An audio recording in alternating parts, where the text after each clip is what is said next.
Pulse இல்லை, அவங்களுக்கு heart beat தெரியாது, சடனாக அவங்க இறந்த மாரி கிடக்குறாங்க. இப்போ நீங்கள் யாராவது உங்கள் சொந்தக்காரங்களோ இல்லை நீங்கள் ஏதோ டூர் போகிறீங்க, ஏதோ ஒரு இடத்துக்கு போகிறீங்க, அவங்க வந்து டக்குனு அரெஸ்ட் ஆகிட்டு ஒன்றுமே இல்லை, அப்படியே பொம்மை மாரி ஆகிடுறாங்க. அப்போ வந்து நீங்கள் என்ன ஃபஸ்ட் எய்ட் பண்ணலாம்? இப்போ ஆம்புலன்ஸ் வர வரைக்கும் வெயிட் பண்ண முடியாது. அதுக்கு முன்னாடி நீங்கள் ஏதாவது ஃபஸ்ட் எய்ட் பண்ணணும். ஃபஸ்ட் எய்ட் பண்ணி அவங்க ஏதாவது ஒரு கொஞ்சம் பல்ஸ் வர அளவுக்கு நீங்கள் ட்ரை பண்ணணும். இது வந்து பொதுமக்கள் எல்லாருமே தெரிஞ்சுக்கிட்டு கவர்மெண்ட்டுடைய ஆர்டர் கூட நிறைய நியூஸ்லேயும் இதை சொல்ல ஆரம்பிச்சிட்டாங்க. நிறைய ஹாஸ்பிட்டலையும் வந்து அவேர்னஸ்க்காக சொல்கிறாங்க. இப்போ ஒரு ரோட்டில் வந்து ஒருத்தர் தப்புன்னு விழுந்துடுறாரு, அவருக்கு எந்த ரெஸ்பான்ஸுமே இல்லை. ஃபஸ்ட் என்ன பண்ணால் அந்த சீன் சேஃப்டி பண்ணணும். இப்போ நடு ரோட்டில் கிடக்கிறாருன்னா அவர் வந்து ஓரமாக படுக்க வைக்கணும். இல்லை ஒரு படிக்கட்டை ஏறிக்கிட்டே போனோம்னா அந்த இடத்துல ஓரமாக ஃப்ளாட்டாக படுக்க வைக்கணும். படுக்க வச்சுட்டு தட்டி கூப்பிடணும். சும்மா அப்பா நல்லா இருக்கீங்களா, அம்மா நல்லா இருக்கீங்க, சும்மா கூப்பிடுறீங்க.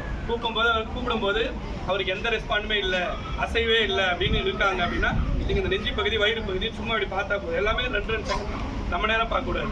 பார்க்குறப்ப இது எதாவது தூக்கி போடுதா, மேலே கீழே ஏறி இறங்குதான் பார்க்கணும். ஒன்றுமே இல்லை, ஃப்ளாட்டாக இருக்காங்க. உங்களுக்கு பல்ஸ் பார்க்குற அளவுக்கு அவ்வளோ தெரியாது, ஆனால் ஆளை பார்த்தா தெரியும். ஓகே இது ஃப்ளாட்டாக இருக்காரு, மூச்சு விடலை அப்படின்னோடனே நீங்கள் என்ன பண்ணணும், அடுத்த செகண்டு உங்கள் கூட யாராவது பக்கத்தில் இருக்கிறவங்கிட்ட இப்போ ஆம்புலன்ஸுக்கு கால் பண்ணுங்கள், இந்த மாதிரி ஒருத்தர் அன்கான்ஷியஸாக இருக்காரு, ஒன்று யாராச்சும் இருந்தாங்கன்னா அவங்ககிட்ட ஹெல்ப் கேட்கணும். 108 கால் பண்ணுங்கள், எந்த ஏரியாவில் இருக்கீங்களோ அவங்களுக்கு கால் பண்ண சொல்ல கால் பண்ணுவாங்க. யாருமே இல்லைனா நீங்கள் 108க்கு எமர்ஜென்சி சார்னு சொல்லிட்டு கால் பண்ணிவிட்டு அடுத்த செகண்ட் சிபிஆர்னு சொல்லுவாங்க. இந்த ஃபர்ஸ்ட் எய்ட் சிபிஆர்னா இதுதான் ஒரு ஆள் மாதிரி நினச்சிக்கோங்க. இவர் வந்து இப்படி ஃப்ளாட்டாக படுக்க வச்சுருங்க. படுக்க வச்சுட்டு இங்கே இருக்குல்ல, இது வந்து எபிகாசின்னு சொல்லுவாங்க. நம்ம அந்த வயிறினுடைய மேல் பகுதி, இதுலேருந்து 2 ஃபிங்கர் மேலே இங்கே வச்சு இங்கே ஞாபகம் வச்சுக்கணும். இங்கே வச்சுக்கிட்டு இப்படி கை இருக்குல்ல, இப்படி மடக்கி வச்சுக்கணும். இப்படி பாருங்க, இது உள்ள இப்படி கோத்துக்கணும். இப்படி பெண்ட் பண்ணக்கூடாது, கையை பெண்ட் பண்ணக்கூடாது, ஸ்ட்ரைட்டாக வச்சுக்கணும். ஸ்ட்ரைட்டாக வச்சுக்கிட்டு இந்த ஷோல்டர் பவர் வந்து கை பவர் இப்படி பண்ணக்கூடாது, இப்படி பண்ணக்கூடாது, இப்படி ஸ்ட்ரைட்டாக வச்சுக்கணும். வச்சுக்கிட்டு நீங்கள் ஃபஸ்ட் எய்ட் தான் ட்ரை பண்ண தான் போகிறீங்க. சில பேருக்கு லக்கில் வந்து நீங்கள் அழுத்தும் போது ஹார்ட்டுக்கு சர்க்குலேஷன் போயிட்டு அங்கேருந்து பிரெயினுக்கு சர்க்குலேஷன் போயிட்டு ஒரு 10-15 நிமிஷம் நீங்கள் பண்ணும்போது அவங்களுக்கு உயிர் வரலாம். அதுக்குள்ளே ஆம்புலன்ஸ் வந்துச்சுன்னா அவங்க டியூப் பண்ணி அவங்க ஷாக் கொடுத்து அவங்க சிபிஆரை கண்டினியூ பண்ணி பக்கத்தில் இருக்கிற ஹாஸ்பிட்டலுக்கு கூட்டு போயிடுவாங்க. அவங்களுக்கு ஈஸியாக இருக்கும், இன்டிபேஷன் பண்ணி டக்குனு பேஷண்ட்டை சேவ் பண்ணுறாங்க. ஸோ உங்களுக்கு நீங்கள் வந்து அதுக்கு தயங்கவே தேவையில்லை. ஏன்னா ஒரு அன்கான்ஷியஸாக கிடைக்கிறதால ஆல்மோஸ்ட் இறந்த நிலைமையில் இருக்காது. நீங்கள் அமைக்க ஒரு கொல்ல போகிறது ஏதோ ஒரு வேளை லக்கில் சில டைம் பிழைக்கவும் செய்யலாம். ஏன்னா நிறைய பேர் எங்களுக்கு அந்த மாதிரி லாஸ்ட் ஸ்டேஜில் வருவாங்க, ஒரு ப்ரீத்துமே இருக்காது. இப்போ 5 நிமிஷம் வரைக்கும் நல்லா இருந்தாங்க சார், திடீர்னு இது மாதிரி ஆகிட்டாங்கன்னு நாங்கள் அமைக்கி ஷாக்லாம் கொடுத்து நிறைய பேஷண்ட்டை ரிவைவ் பண்ணியிருக்கோம். அதனால் உங்களுக்கு யாராவது சப்போஸ் இந்த வழியில் இது மாதிரி கிடந்தாங்கன்னா நீங்கள் பண்ண வேண்டியது தான். இப்படி கையை இப்படி க்ளோஸ் பண்ணிங்க, ஃபிங்கர் டு ஃபிங்கர் இப்படி க்ளோஸ் பண்ணிட்டு இப்படி வச்சுக்கிட்டு ஸ்ட்ரைட்டாக ஷோல்டர் வந்து ஸ்ட்ரைட் ஆகும். இந்த ப்ரெஷர் கொடுக்கும். இது வந்து 5 சென்டிமீட்டர் இருக்குது, இவ்வளோ தான். கையை இப்படி மடக்கி இப்படி பண்ணக்கூடாது, நம்ம போய் இப்படி விழுந்துடக்கூடாது. இப்படி ஸ்ட்ரைட்டாக வச்சுக்கணும். ஸ்ட்ரைட்டாக வச்சு நம்ம இந்த ஷோல்டருடைய பவர் வந்து இருக்கும். இது லேடிஸும் பண்ணலாம், ஜென்ஸும் பண்ணலாம். இப்போ ஹஸ்பண்ட் திடீர்னு அந்த மாதிரி அன்கான்ஷியஸ் ஆகிட்டானா அந்த லேடிஸ் அது பண்ண வேண்டியது தான். அதுமாரி ஒரு 15 நிமிஷம் நீங்கள் ஹெல்ப் கூப்பிட்டு அந்த ஆம்புலன்ஸ் வர வரைக்கும் நீங்கள் பண்ணிக்கிட்டே இருக்கும்.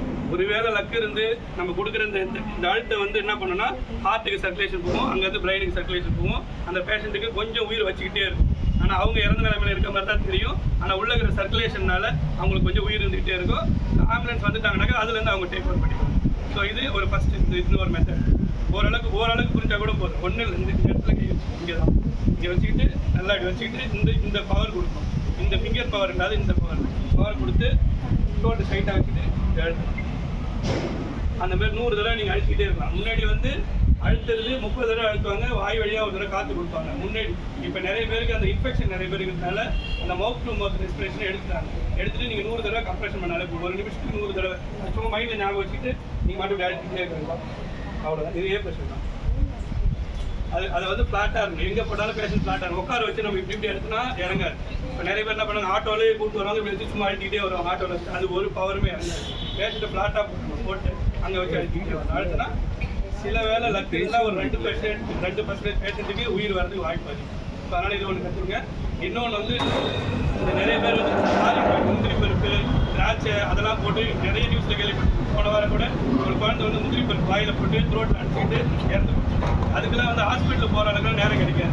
ஏன்னா அது போய் அந்த ட்ரக்கி அந்த சுவாச குழந்தை போய் அடிச்சிச்சுன்னா டக்குன்னு கொலாப்ஸ் ஆகிடும்.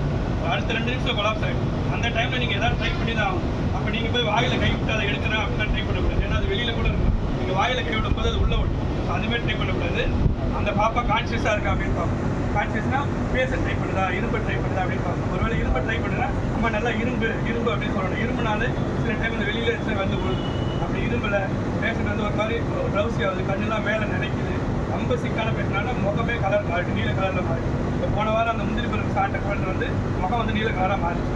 ஹாஸ்பிட்டல் தூக்கி பார்த்துக்கு அந்த குழந்தை அந்த மாதிரி இருக்காங்க அப்படின்னா 2 வயசு கீழே இருக்காங்கன்னா நீங்கள் என்ன பண்ணலாம்னா இதுதான் குழந்தைனா நீங்கள் வந்து குழந்தைய திருப்பி போடணும், கையில் எப்படி திருப்பி போட்டு போட்டுட்டு தலையை வந்து டவுன் பண்ணணும். தலையை டவுன் பண்ணிட்டு முதுகில் வந்து 5 தடவை தட்டணும். நல்லா வேகமாக அப்படியே தட்டி இப்படி தட்டி இப்படி தட்டுற மாதிரி தன்னாக்கா சில டைம் வெளியில் இது வரைக்கும் இருந்தாலும் வெளியே வந்து விழுது. சப்போஸ் 5 தடவை தட்டுறீங்க வரல அப்படின்னா அதே குழந்தை திருப்பி ஃப்ரண்ட் சைடு செஸ்ட் சைடு இந்த சைடில் வச்சு இந்த சைடில் 5 தடவை தட்டிட்டு வாயில் பார்க்கணும். அந்த மாதிரி பொருள் ஏதாச்சும் இருக்கா அப்படின்ட்டு வாயில் பார்க்கணும். இருந்தால் நீங்கள் கை விட்டு எடுக்கலாம், அதில் வெளியில் வந்துடும். நீங்கள் தட்டோடனே வெளியில் வந்து சில டைம் விழுந்து 3/4 பேருக்கு இது வெளியில் வந்து விழுந்து. ஸோ இப்போ நீங்கள் ஏதோ யாருமே இல்லாத ஒரு காட்டுக்கு போகிறீங்க, இல்லை டூருக்கு போகிறீங்க, வேறு எங்கேயும் வெளியில் போகிறீங்க, குழந்தைக்கு இந்த மாதிரி நடந்தாக்கா இது பண்ணலாம். முதுகில் வந்து தட்டுவாங்க. அப்படி கையில் போட்டு குட்டி குழந்தை கையில் தட்டுவாங்க. கொஞ்சம் பெரிய குழந்தை அப்படின்னா உடையில போட்டு தலை வந்து இப்படி கவுந்த மாதிரி இருக்கும். முதுகில் வந்து இப்படி கழுத்து நம்பரும் தட்டினா இதில் தட்டினா அது கீழே வந்து 3/4 பேருக்கு இந்த வந்து ஒர்க் அவுட் ஆகும். இது பெரியவங்களா இருக்காங்க அப்படின்னாக்கா இந்த மாதிரி தட்ட முடியாது. அப்போ என்ன பண்ணுவாங்கன்னா இதுக்கு டெம்ப்ளேட்ஸ் மேடம் நம்ம போயிட்டு இப்போ அவங்க அடிச்சுட்டு இப்போ பிரியாணி சாப்பிட்டு பரோட்டா சாப்பிட்டு போன வருஷம் வந்து ஒருத்தர் இருந்தார். அதுக்கு ஒன்றுமே இல்லை. நீங்கள் என்ன பண்ணால் அவர் வந்து நிற்க வச்சுக்கணும். நிற்க வச்சு கால் வந்து நம்ம கால் வந்து அவருடைய கால் இந்த கேப்பில் இருக்கும். இவர் ஹெட் டவுன் லேசாக டவுன் பண்ணிக்குவார். கை இருக்குல்ல இங்கே பாருங்க இப்படி இருக்கும். இங்கே இதுக்கு நேரம் இருக்கும். இப்படி வச்சுட்டு அவர் கீழே இப்படி சொல்லிட்டு அழித்து இப்படி மேலே தூக்கணும். ப்ரெஷர் கொடுத்து இப்படி மேலே தூக்கணும். இந்த மாதிரி 5 வாட்டி பண்ணனாக்கா இது வரைக்கும் அடிச்சுட்டு வெளியே வந்துடும். அதுக்கப்புறம் டெஸ்ட் துணியை சொல்லி முதுகில் தட்டாலே அது வெளியே வந்துடும். இந்த 2 மெத்தட் எல்லாருமே தெரிஞ்சு வச்சுக்கணும். இப்போ எல்லா நியூஸுமே சொல்ல ஆரம்பிக்கிறாங்க. ஏன்னாக்கா நிறைய இடத்துல திடீர் இன்சிடென்ட் இது வந்து நான் ஹாஸ்பிட்டல் பக்கத்தில் அடிச்சுக்கிச்சு நான் இங்கே வந்துட்டு அப்படிலாம் அதை வர டைமே கொடுக்குறாரு. 2 மினிட்ஸ் தான் பேசிட்டு இறந்தோம். அதனால் உங்களுக்கு தெரிஞ்சு ட்ரை பண்ணுங்க. அந்த டைமில் நீங்கள் அட்ஜஸ்ட் ட்ரை பண்ணி சில டைம் லக்கில் நிறைய குழந்தைங்க படிச்சிருக்காங்க. அதனால் நீங்கள் தெரிஞ்சு செய்ய கேரளாவில் நிறைய பேர் இந்த மாதிரி செஞ்சு காப்பாற்றிருக்காங்க நிறைய குழந்தைங்க. அதனால் தெரிஞ்சுங்க 2 மெத்தட். ஒன்று சிபிஆர், பெரியவங்க இறந்துட்டாங்க கொலாப்ஸ் ஆகிட்டாங்க அப்படின்னா கம்ப்ரெஷன். சின்னவங்க பெரியவங்க ஃபாரின் பாடி ஏதாவது பொருள் வந்து அடிச்சிக்கிச்சுன்னா இந்த கம்ப்ரெஷன் குழந்தைங்க